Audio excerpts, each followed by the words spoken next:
Kalau di dunia usaha, siapa yang tidak kenal Sarman Simanjorang begitu ya? Sudah menjadi pengusaha yang cukup senior di Indonesia. Kalau boleh juga dibagi pengalaman Anda begitu Pak Sarman. Kiranya Anda kan juga pernah begitu melalui berbagai macam hal, tentunya tantangan terkhusus bagaimana dinamika demokrasi dan juga pemilu di dalam negeri kita. Dan juga dampaknya terhadap bisnis di tanah air.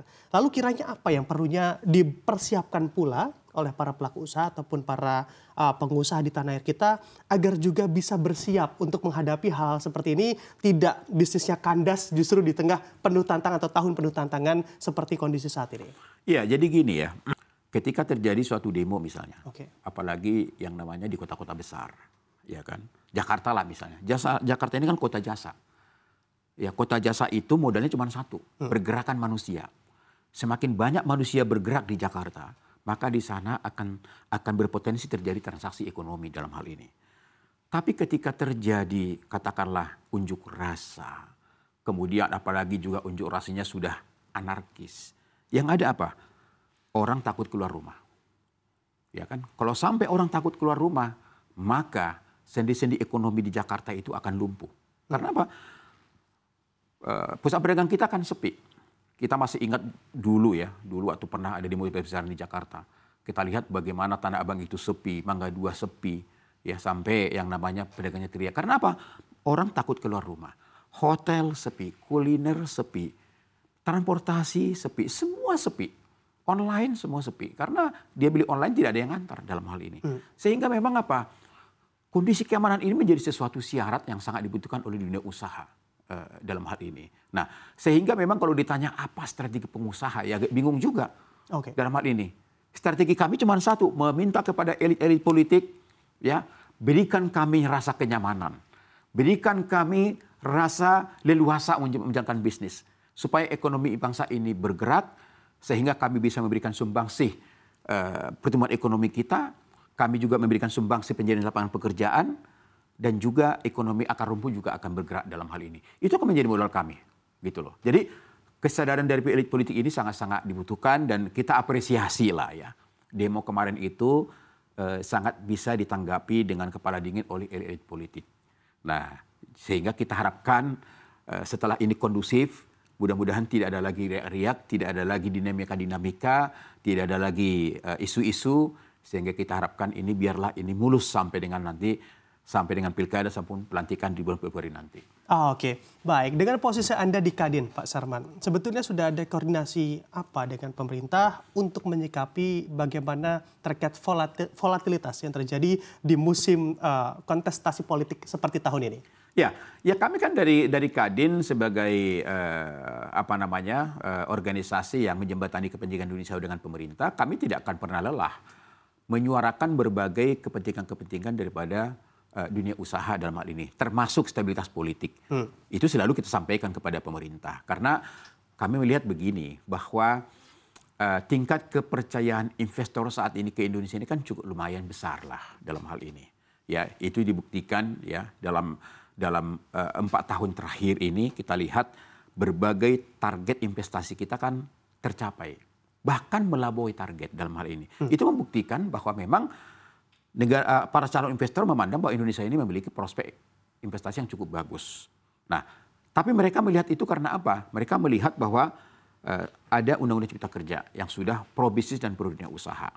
Kemudian yang kedua dilihat bahwa kepastian hukum kita sudah mulai dirasakan manfaatnya oleh para investor. Dan yang ketiga dari sisi politik. Karena kemarin kekhawatiran kita adalah ketika Pilpres ada kekhawatiran kita, ini jangan sampai terjadi katakanlah gejolak-gejolak, ini investor balik kabur nih. Nah ternyata ini kan semuanya kita lewati dengan baik gitu loh. Nah sisa waktu kita yang ke depan ini, nah ini menjadi harapan kita dari Kadin. Kami sangat berharap kepada seluruh elit politik, ayolah ya di tengah tantangan ekonomi global, ekonomi lokal yang saat ini kita sedang hadapi, mari kita perkuat perekonomian nasional kita dengan potensi yang kita miliki, dengan stabilitas politik yang juga stabil gitu. Oke, nah ini menarik Anda kita bicara terkait investasi begitu dan juga langkah ekspansi para pelaku usaha di tengah kontestasi politik. Sebetulnya apakah Anda juga melihat dari point of view Anda begitu Pak Sarman, masih banyak pelaku usaha yang cenderung juga wait and see terhadap langkah ekspansinya di tahun penuh dinamika seperti saat ini? Dan kiranya apakah juga dari para investor ini uangnya juga ditahan-tahan untuk berinvestasi di tanah air? Mungkin juga ada kecenderungan seperti itu, ya. Tapi memang itu dulu kita ramalkan itu sebelum Pilpres. Oke. Ya, kita selalu menyampaikan pada saat Pileg, pada saat Pilpres, ya, itu dari 2 tahun lalu kita sampaikan, ini jangan sampai ada terjadi gejolak dalam hal ini. Tanda kutip kaitannya adalah jangan sampai calon investor itu wait and see. Udah kita tunggu deh sampai dengan presiden yang baru dilantik misalnya. Wah itu sayang, itu masih menunggu 1 tahun lagi, ya kan? Nah, ini juga seperti itu. Nah, jadi artinya bahwa mungkin saja ada beberapa investor yang mungkin wait and see ya dalam hal ini, ya. Tapi kita harapkan dengan adanya ya jawaban hari ini, ya mereka tidak ragu lagi dalam hal ini. Nah, jadi seminggu sampai dengan masa-masa pelantikan 27 sampai 29 Agustus memang ini masa-masa yang mungkin akan menjadi sorotan para pasar saham kita, obligasi kita, kemudian juga para calon investor nih. Ini gimana nih, mulus apa enggak nih gitu kan? Harapan kita mulus. Kalau mulus saya yakin juga mereka tidak wait and see, mereka akan segera merealisasikan investasinya di Indonesia. Baik, mungkin singkat saja Pak Sarman, kiranya pesan apa yang bisa Anda sampaikan kepada investor agar mana memang tidak takut berinvestasi di Indonesia di tengah dinamika yang ada? Ya, saya rasa memang gini, bahwa komitmen daripada pemerintah kita itu sangat clear, ya sangat clear bagaimana menciptakan kebijakan yang pro bisnis dan pro dunia usaha. Dan kita lihat juga pemerintah kita juga sangat responsif menyambut berbagai dinamika global, ekonomi global dan lokal dalam hal ini dalam sebuah kebijakan-kebijakan dalam hal ini. Nah tentu kita lihat bahwa sampai saat ini walaupun kemarin ada gejolak, tapi kami melihat itu masih batas-batas yang wajar dan cepat direspon oleh para elit politik. Dan kita yakin bahwa ini ke depan akan berjalan dengan baik dan para investor jangan ragu. Segera realisasikan investasi di Indonesia karena Indonesia memiliki prospek yang sangat baik untuk investasi Anda ke depan.